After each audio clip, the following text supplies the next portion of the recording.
Long term, if we can tackle some of the challenges of problem debt collectively, working across the industry between the charities, between the debt collection businesses, between the creditors and government, then I think the economy will recover much more swiftly.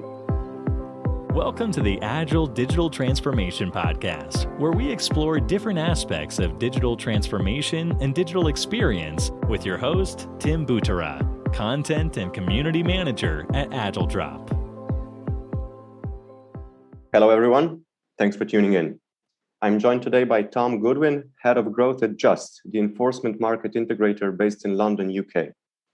Just are on a mission to positively transform the debt collection industry by using digital to optimize the experience of both debtors and creditors. In this episode, Tom is going to tell us more about this, the challenges that the industry is facing, and what digital innovation is already taking place here. Welcome, Tom. It's great to have you here today, especially with the really interesting topic that we have.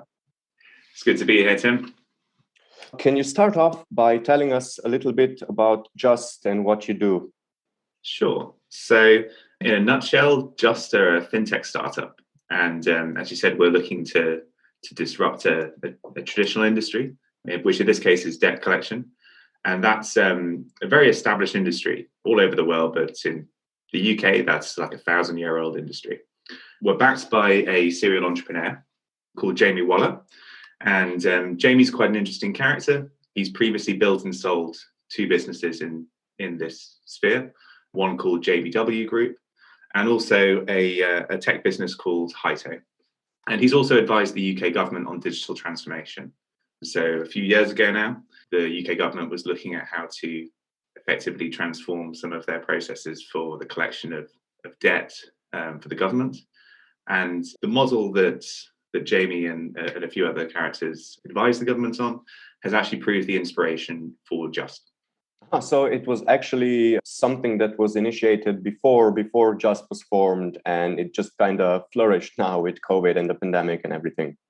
Well, yeah, precisely. And so as you probably know, and your listeners will know, the UK is a curious kind of country that combines some quite traditional elements, such as the monarchy, and also some quite forward-thinking elements. So London is quite a vibrant place, especially for the finance and for technology, and that's reflected in the UK government as well. So it was 2013, I believe, that this project happened, and during this period of time, the UK government was also pioneering behavioural science, tax returns, for example. So you might know about a team called the Nudge Unit, which basically pioneered the use of behavioural science in something as simple as a tax return. And these kind of innovations really run through many different departments in the UK. And I understand that you recently achieved a major breakthrough with Just in the debt collection industry, namely with the court ruling in your favor that's now allowing debt collection and part of this process to be done via Zoom calls or another video platform as opposed to obligatory in-person visits, which it's huge for the industry. And can you tell us a little bit more about that? Some of the challenges to the ruling, some of the main outcomes, and what this means for the industry at large. Oh, certainly. So I guess the story begins at the start of the pandemic. So in Europe, that's March 2020. And as everyone will know, because everyone's been affected by it, during that time, lockdown begins all across Europe and the world starts to pivot towards virtual. So businesses such as Zoom suddenly become a household name. Now, in the debt collection sector, this causes many problems as many industries struggle to adapt. In debt collection, enforcement stops. So enforcement agents are no longer going to collect unpaid debt door to door. And that means that creditors at this point are going unpaid. So creditors will be energy companies, will be local government bodies looking to collect council tax. And also, as many of these enforcement agents are self-employed, they're actually out of work at this point because they're not being paid. So this causes a huge deal of problems. Just during this period, we're looking at how to respond. And we realized that actually, the process of collecting unpaid debt, so securing what's known as a controlled goods agreement, is effectively a legal document. And that actually, the consultation between the debtor and the creditor and the securing of this document can actually be done virtually. So we start the process of thinking about how to use modern video technology similar to a Zoom call or FaceTime call or WhatsApp call to actually agree these documents and thereby solve the problem during the lockdown period. But the legal precedent for this is unclear. And this isn't unusual at all, because often the law, when it's written, doesn't account for many of the technologies that emerge. So in this case, the law that governs this process was written before all of these modern video tools became popular and before many of these different businesses even existed. So we basically go to the High Court of England and Wales to confirm that this can take place. And what we're asking the court in this legal procedure is whether a video call, such as we're having even now on this podcast, whether that actually can constitute a visit in the context of debt collection. And the curious thing about this whole legal case is that it actually, because of the way the world has changed, it takes place virtually as well.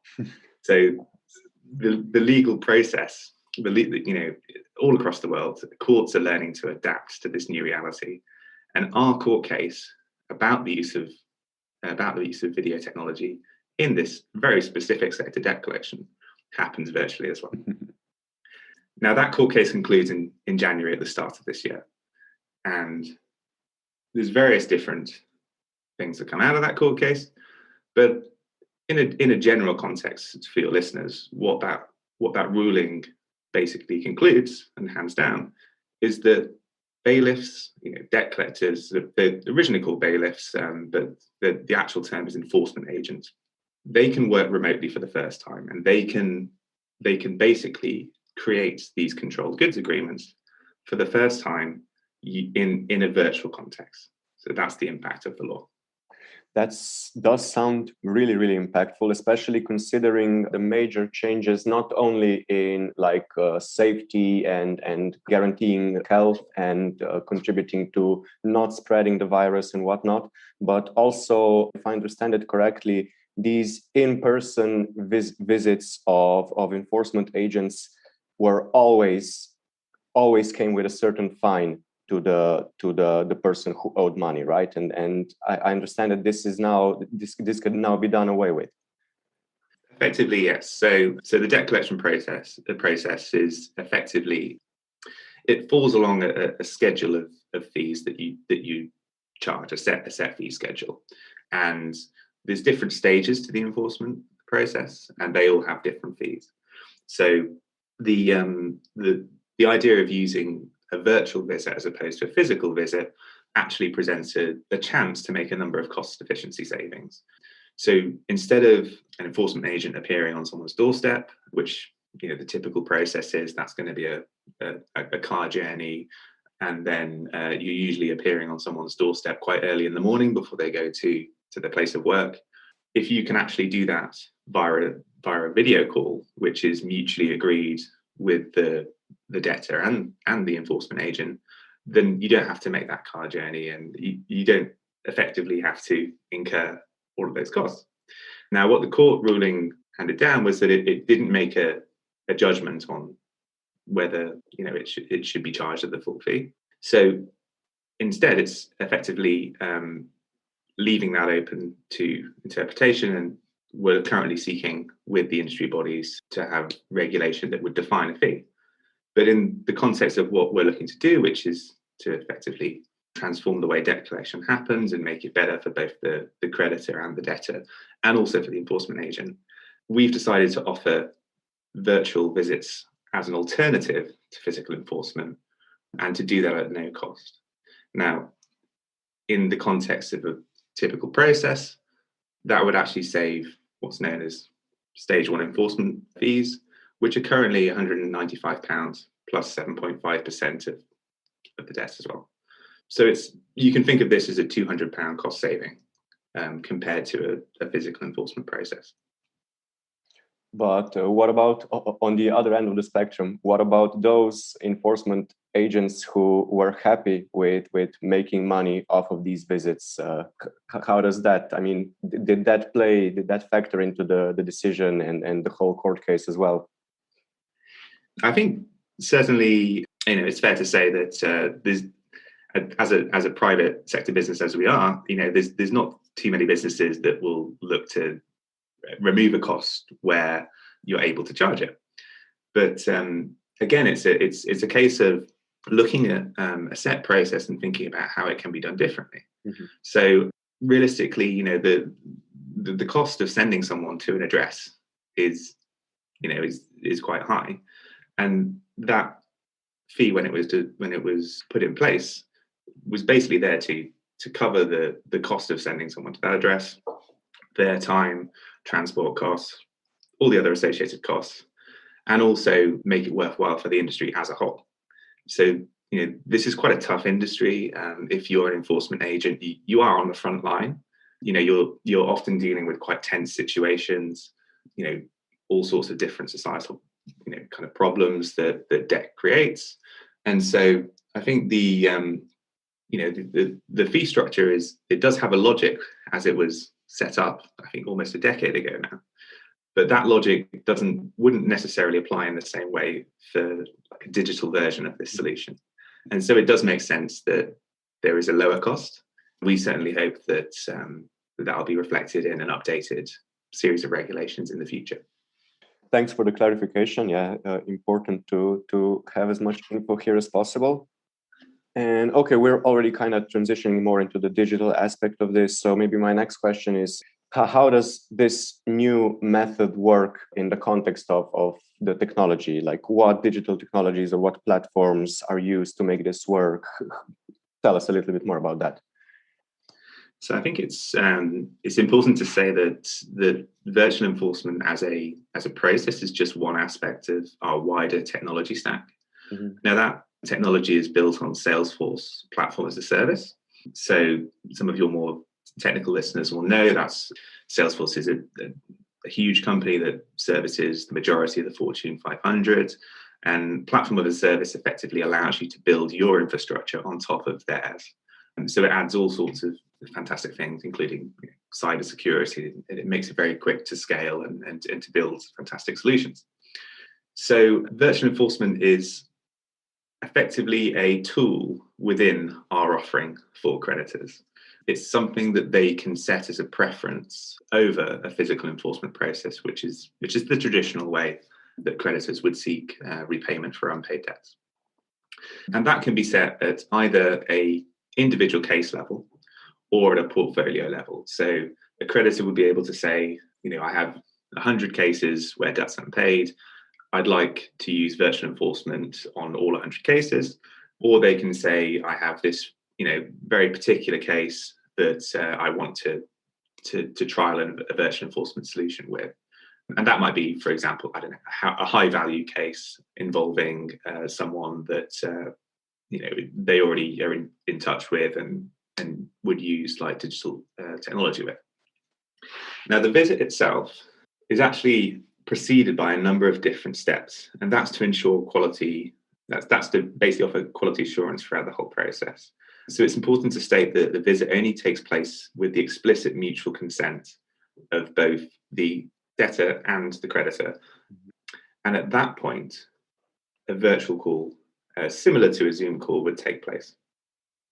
So during the call, what happens is that the debtor would speak with a qualified and certified enforcement agent, but instead of it happening on the doorstep, it would happen on a scheduled video call.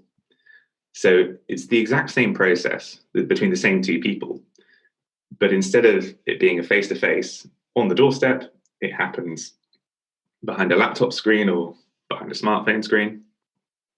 And that whole process would take place, as we said before, with a lower cost structure. So in our case, we're offering that for no additional cost. And that provides an incentive for agreement. So let's take an example, if you have a £600 energy bill that's overdue, and it gets passed to a debt collection agency, you would be charged for having an enforcement agent come to visit you at your doorstep. But using a virtual solution, you would save £200, just like that. Of course, what's happening in that process is that a legal agreement is being drawn up, which is known as a taking control of goods agreement. And this is securing the repayment, so it's securing a payment plan so that you can repay the energy company.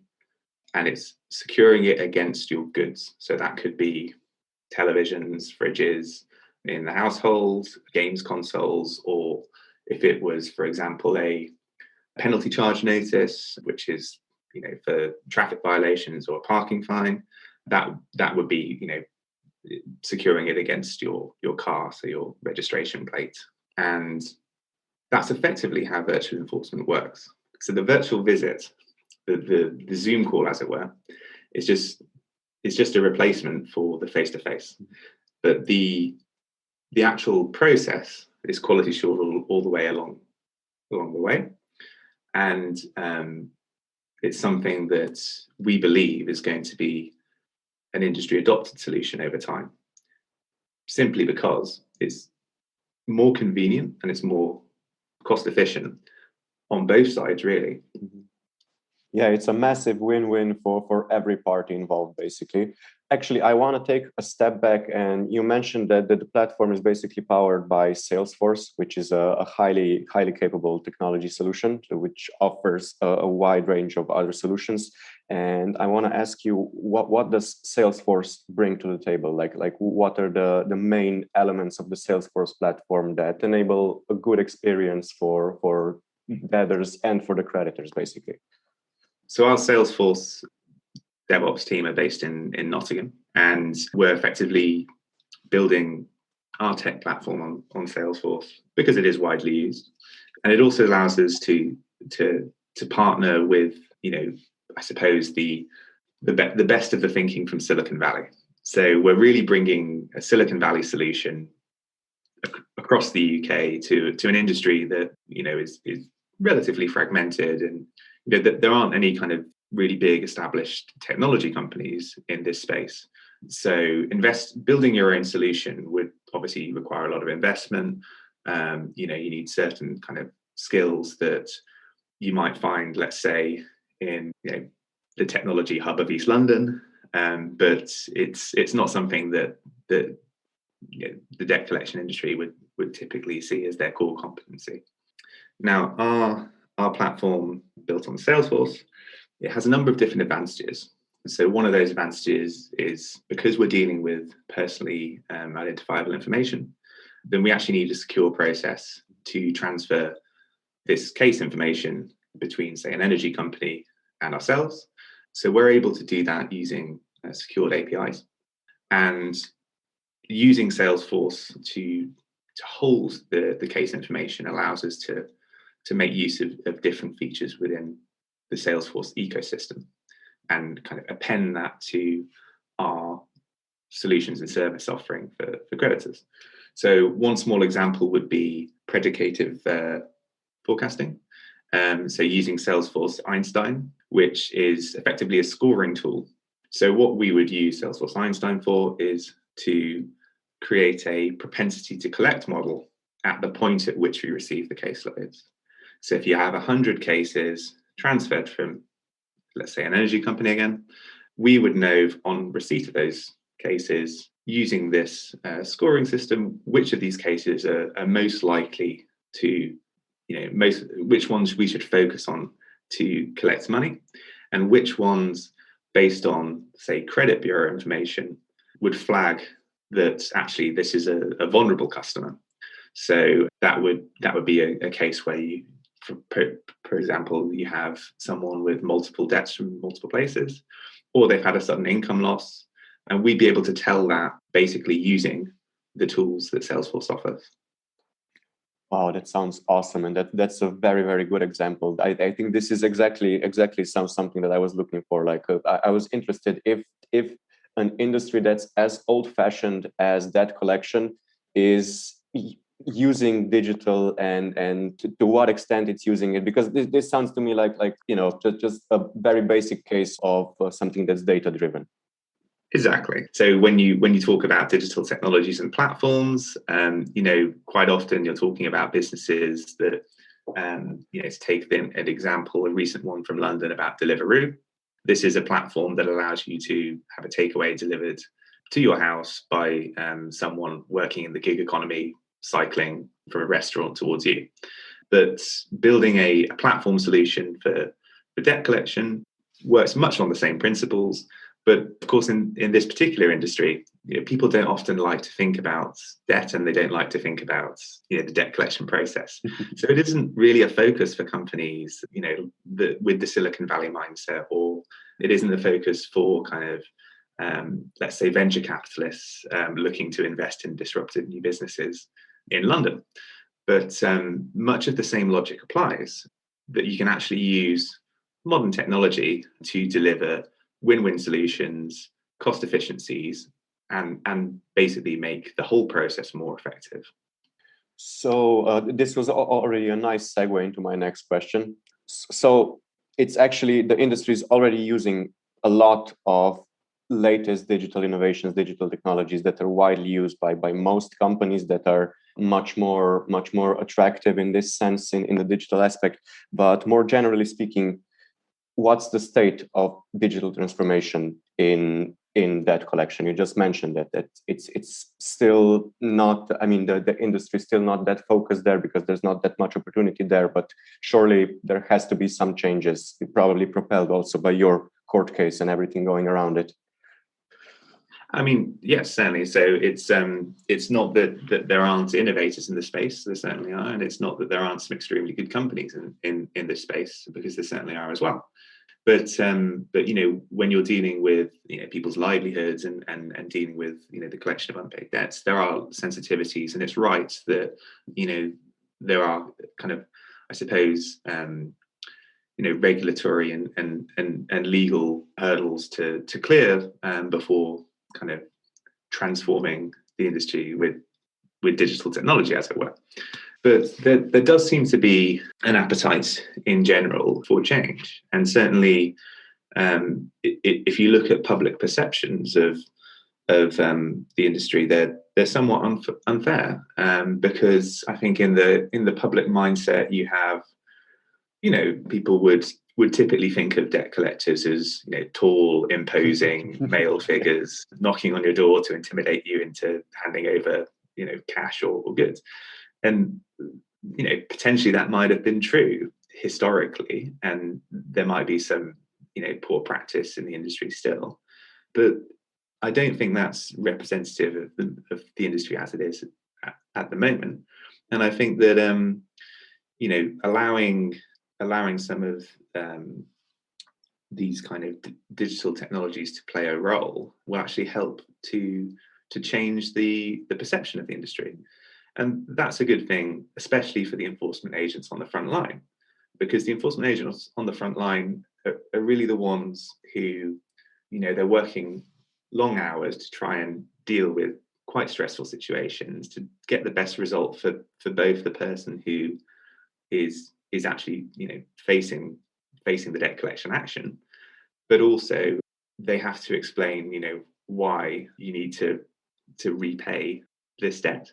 Because the companies, the creditors that are looking to be repaid, they're energy companies, they're like collecting local taxes, like they're providing services for no money in this instance.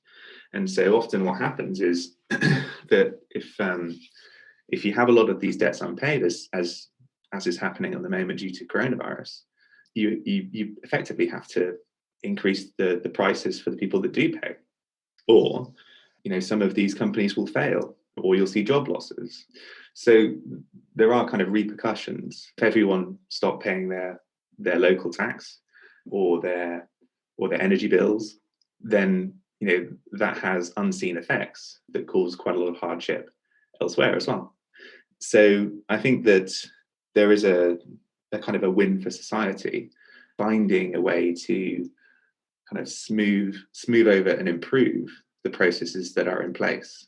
And that's really the ethos of Just, that we're looking to improve the way things are done, and in doing so, to create solutions that work for everyone along this supply chain.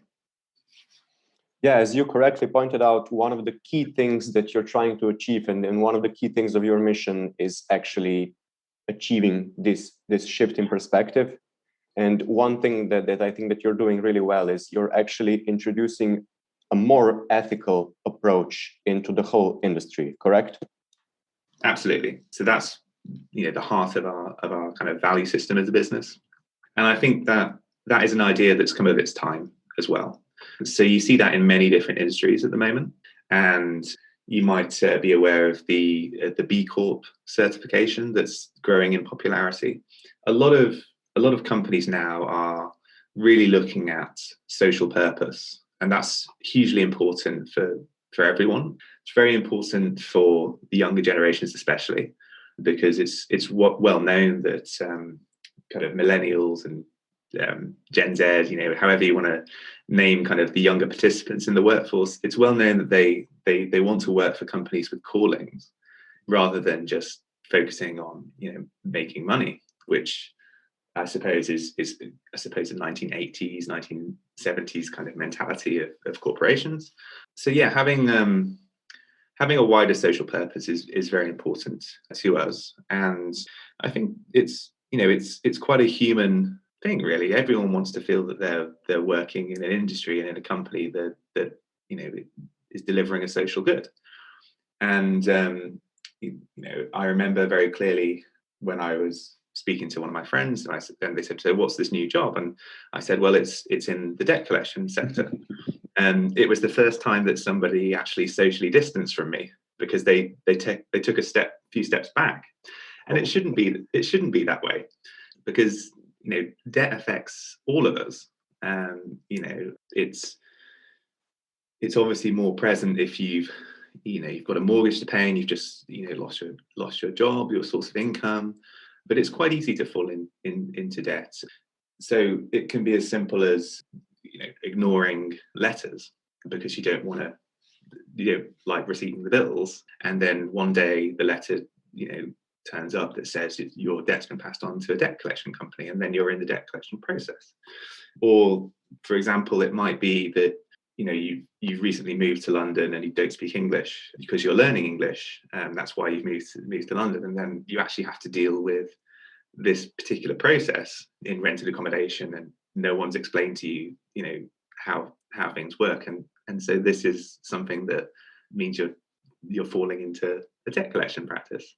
So it's not as black and white as simply not paying your bills or overspending or something like this.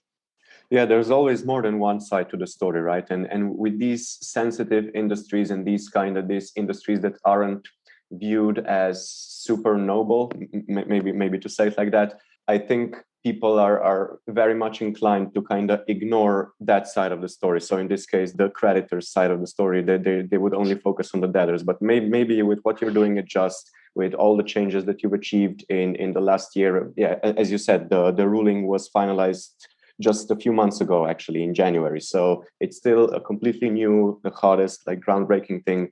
And I hope that this sets a new precedent for the industry, because let's face it, it's not just this industry that's more focused on ethics, right? It's like a large scale business shift toward more ethical, more human-based approaches. We're seeing much more accessibility, stuff like that on the web, a greater focus on this, a greater focus on the users, their privacy. So it only makes sense that this would also be reflected in an industry like debt collection. Absolutely. And okay, I already made a transition into my final question for you today, Tom. And I think we already kind of touched upon it previously, but let's round up the call with this. Where do you see the industry, so debt collection, headed in the future, let's say in the next couple of years? Well, I think absolutely the first thing to say is that the whole industry really needs to unite to try and clear the current backlog of cases. And that's been prompted by 12 months of on and off lockdown in the UK and various different measures that have meant that actually you have a lot of problems stacking up in terms of debt for energy companies, for local government, and also for the UK government at the moment. That's going to be a mix of identifying and supporting people who have become vulnerable. We had a recent report by our regulator, the FCA, which said that 1 in 4 people in the UK are at risk of what's known as vulnerability in debt. So, identifying these people and providing them with support, the right advice from debt charities, is going to be hugely important. And the other side of that is ensuring that the creditors are repaid from those who are able to repay their debt. And that is effectively something to support businesses of all descriptions who, during this period, have had to forbear on debt. So they've been unable to rely on that source of income, whether it comes from penalty charge notices for local councils or gas and water bills for a utility company. Many of these businesses and organizations have taken a financial hit, and they really need to try and rebuild their balance sheets. So as enforcement activities, debt collection resumes, they will be looking to effectively recoup some of that money. And as I mentioned earlier, the long-term impact of not being able to recoup that money is going to be business failures and job losses, and nobody wants to see that. So that's really why the creditors also need the support, and I think it's also why the wider public should take an interest in this particular industry. So as I say, I think the industry is already shifting gear. There is innovation happening, and I think, as many sectors have seen, coronavirus has kind of sped up some of the processes, and I think that's definitely going to happen over the next, let's say, the next decade, that we'll see the impact of coronavirus in terms of innovation going forward.